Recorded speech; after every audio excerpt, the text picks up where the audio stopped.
You know, these are all do-it-yourself public land hunts. Run for miles and miles with the will of a man and the heart. I love shooting big deer. And man, I'm glad we did. Just a beautiful, beautiful fish. Michigan gone wild. Michigan gone wild.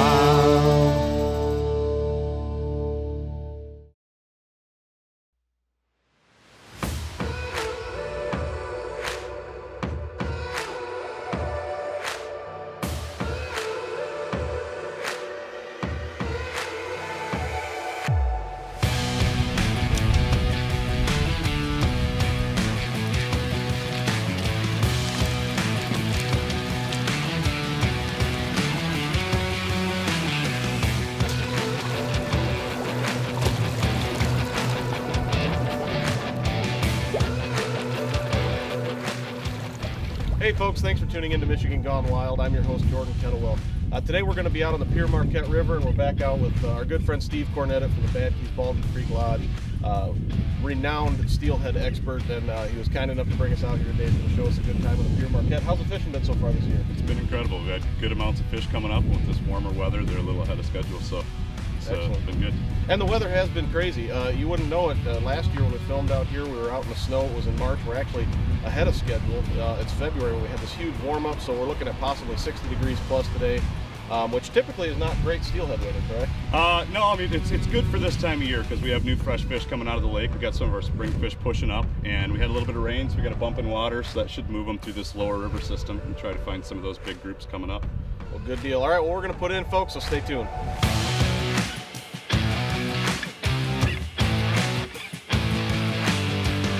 Okay, we're using several different approaches today. We're going to do a little bit of center pinning. We're going to use some fly tackle as well. And we're also running some spinning tackle. We've got Austin set up with a spinning reel right now. And Austin's never been out for steelhead before. This is going to be a first timer for him. And I think we've got Steve here to guide us along. So Steve's going to run Austin through kind of what he needs to do. And we're set up on a pretty good spot here. Hopefully we'll be able to get into some. And we'll see if we can get Austin into his first steelhead. Let's see here. You're going to cast it out near that seam. Kind of always remember the bubble line, wherever the foam is home. That's where the fish want to be for the oxygen flow. All right. So once you do get it out there with kind of a slow lob, this is a slip float, so make sure that that bead gets right down to the float and it actually slides there. And then you're just going to follow it and feed line to it. Keep your hand near the reel, being that you're using a spinning reel instead of a center pin. So when that float goes under, you can either grab the line and set the hook, or you can flip the bail and set the hook. But no matter what, set the hook when the float goes down, then reel down tight as you can on them. And from there, your drag should work pretty well. All right, sounds good. Rod, lean on it. Like that. Yeah, buddy. There you go. Yeah, buddy. Reel down a little and lower your tip as you do. There you go. Now lean on it. Anchor up before you flip them. So, yep, like that, nice and smooth. It's a huge fish. We're walking over here. Nice and easy, Austin. Nice and easy. Yeah, buddy. First steelhead. Bravo! Bravo, Nice. my friend. That is a beautiful buck. Bravo. Here, let me see. Grab a pair of my. Can you grab a pair of my hemostats right there? In my tray. Squeeze. Yeah, with that hand, squeeze like crazy. The tail you need to hold. There you go. Keep the net under it in case he flops. But great, man. How was that? First steelhead. Well, it's exhausting for sure, but that's really quite something. It's beautiful and fast fish, huge. huh? Yeah, the first steelhead. Beautiful quite Pere something. Marquette and steelhead. that's so cool, man. Watching you fight that, and you did it perfectly. We got those couple hook sets in, and Austin got a couple to the boat, and they snapped off. But you got the technique down for fighting them just awesome, buddy. Thank you. Good job. Good job. Nice. Okay, go ahead and hold them there.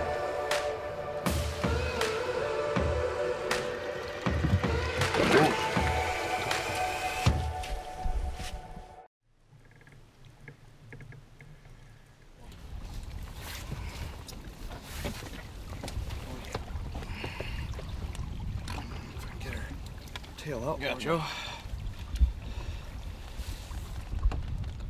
That's a nice fish, Steve. Yeah, I would say so. That's a beautiful PM specimen ready to go up and spawn right there. Good girl. And it always seems to happen. Every time we come out, we're all taking our lunch break. Steve decided he was going to throw a line in a couple times, and sure enough, took him like a minute and a half, and he hooked up. Well, that's a nice one, man. Nice fish.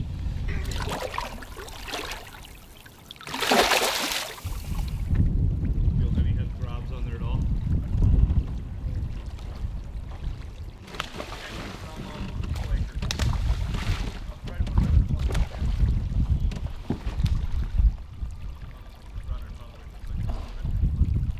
Doing good now. I'll just try to work him up this chute, and I'm just going to slowly roll the other way, get us in the clear. It's out. There we go. Just a little finesse. I think he was hung up on something under there. Okay, look, I'm gonna go right. That fish. Go over there. Okay, you're doing good. It's coming mid-river. Doing good. There you go. Now, up and over my head. Straight up. Nope, down, down. Walk him up again.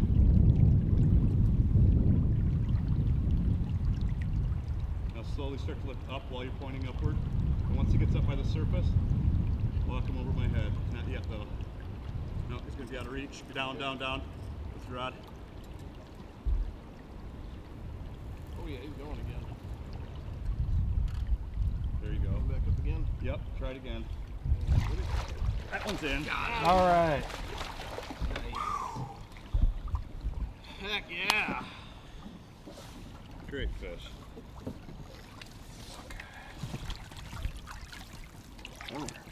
Got it? All right. Now we've been drifting this one run over and over again, and man, I'll tell you what, these fish you cast and cast and cast, and finally one will finally take, and man, these things take you for a ride. We were back, forth, we had to move the boat a couple times just to get it out of the trees, and but just such a great payoff when you finally get one of these bad boys to the boat. And Steve, thanks for the assist on the net and getting us around there. That was you saved the day getting us through there. You got to move, that's for sure. They're not going to take it easy on it. Oh yeah. Well, that's a beauty. We're going to get it back in the water, but man, what a treat! What a treat! Great fish.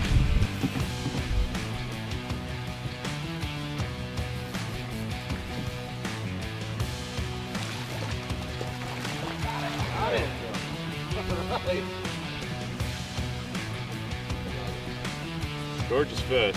They don't need to be very big to fight hard, do they? No, no. She fought very hard for something small water. Nice fish still. That is a nice fish, and Austin's been tearing it up out here today, folks. I think Austin's got more hook sets in, definitely, than I do. Actually, I think more than me and Steve combined. And he's been hooking them, fighting them, hooking them, fighting them. And these things, I'll tell you what, the success rate actually getting them to the boat is it's always low. But Austin's doing a great job with it, and man, I couldn't be happier. That's an awesome fish, man. Thank you. Awesome. Get her back swimming.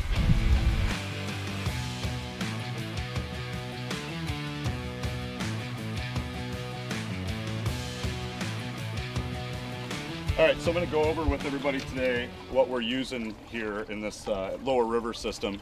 Pools are a lot deeper here than in average places that we would fish, so we're going to use a center pin rig, being that with a slip float, being that the runs are about 11 foot deep and anywhere from 9 to 11. So the slip float allows us to cast, get the fish near the boat, net them at the boat, and also the slip float allows us to fish deep water. And what I have here is a shot pattern. A lot of guys do a 90-degree nymph style. They'll stack weight down at the bottom. There's no right or wrong way. I personally prefer the shot pattern so the floats don't drop hard when it hits the bottom, and you kind of can tell when a fish hits it, the floats hold pretty well. Underneath that, we got about an 18-inch leader up to about 2 foot to a pegged bead, and you want to peg that no more than 3 inches from your hook. I prefer about 1.5 inches just because I think you get better hookups and it's less chance of follow hooking anything. I run a double bead rig down here just so that we can get some multiple colors and sizes in there. And there's a lot of different bead companies you can use, and they're all really great. I personally like these Mr. Dirks beads. It's from Mr. Dirks Tackle. And they've got some really revolutionary stuff like these flash rows and baby dinosaur eggs. But just any bead pattern that you like and you feel comfortable, it's all about confidence and just working the water hard.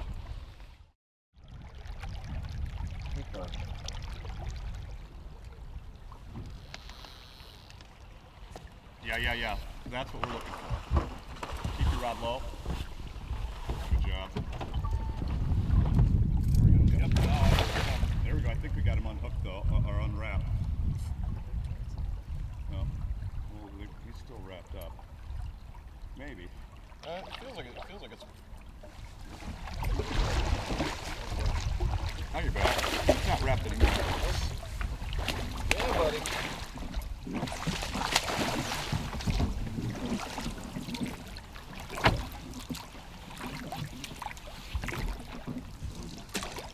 Yeah, we got head control again.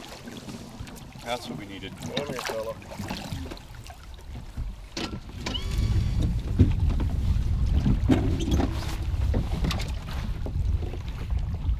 Try to keep his head down as much as possible.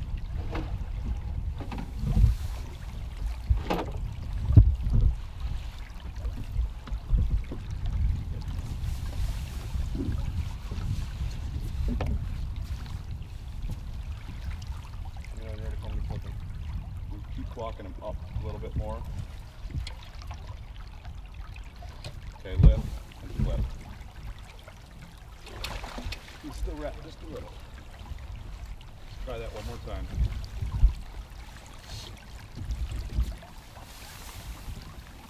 Nice and smooth with him. Wrap like that. I don't want him to weaken that line. Okay, now lift and flip. Real gentle. Not big enough. I got him. Got him. Woo!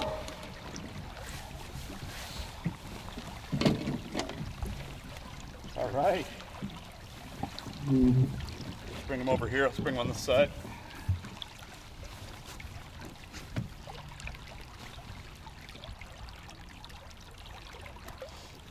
Nice hook set on him.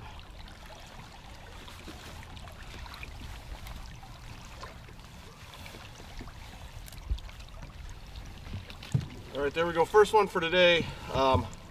We tried that first spot. We had some great success yesterday, but nothing was happening. Tried a few different techniques. We did some center pin, some chuck and duck, and Steve moved us up here to this nice long little run. And we weren't here, what, 3-4 minutes? Finally hooked up on one. Yeah, right away. Just man gave me a good tug, but boy, that's a good fish. Fishing migrations of fish like that, they're constantly moving. What was good yesterday isn't always good today. Oh yeah. Yeah, but that's awesome stuff. We're going to get them back in the water, and I'm sure there's got to be some more in there. Oh, I'm sure. Some pictures.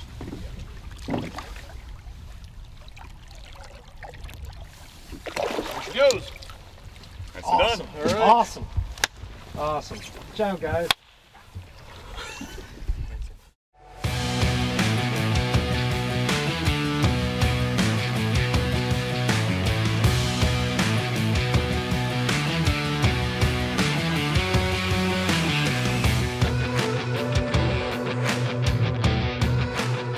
Fishing out of today here is a 16-foot Stealthcraft drift boat.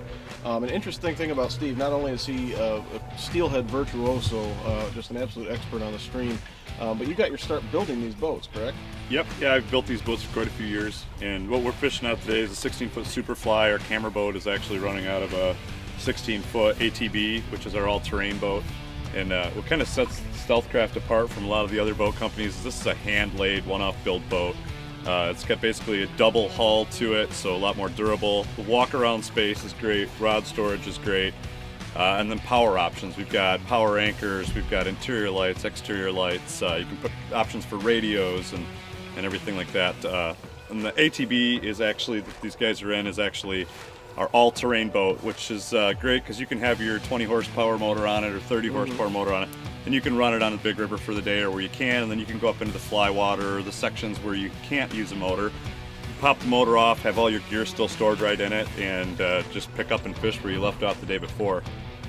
And they're super versatile boats too. I've fished with Chad Fath, who also fishes out of a Stealthcraft, a couple times on the show, and we've taken the boat out, on rivers as well as on lakes. We put a trolling motor on there and takes it on the lake, and it works. Yeah, no, well. it's great for that. And the one big thing about the Stealthcraft is they don't draft much water, so when the water does get skinny on you, you can still drift for it. A lot of guys are dragging their boats, you're still rowing, so it's kind of another nice feature of it. But yeah, they're super comfy boats to fish out of, and we really enjoy being out here with them.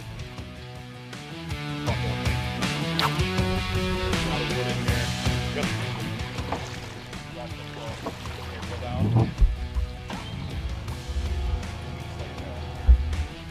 That's your big boy rematch. Good job, man. That is the biggest steelhead for sure. All right, how's that feel? Wow. You got your rematch with your big fish. That's a gorgeous fish. Thanks. It's great.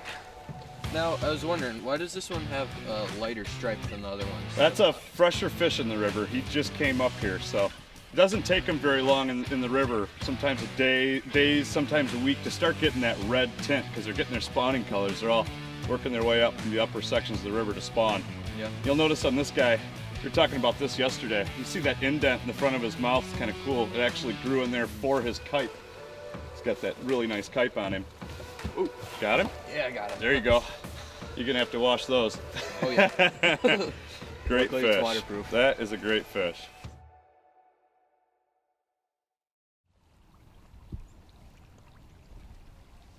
On the spot. That was my first run through there. Yeah, it's not even been 3 minutes since the last one. Which means this stuff Go ahead and switch up when you feel like he's getting close.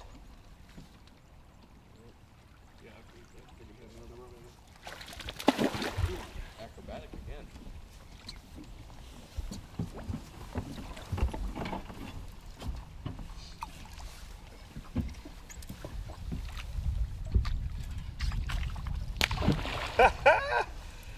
Love to see him jump.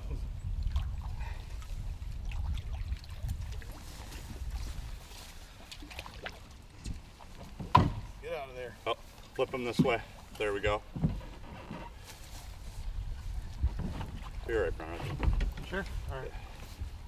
All right, walk him right up. There we go. Nope. He's pretty feisty. Yeah, he is. I'm trying to get my TV time. Got it. Got him. Here's your glove.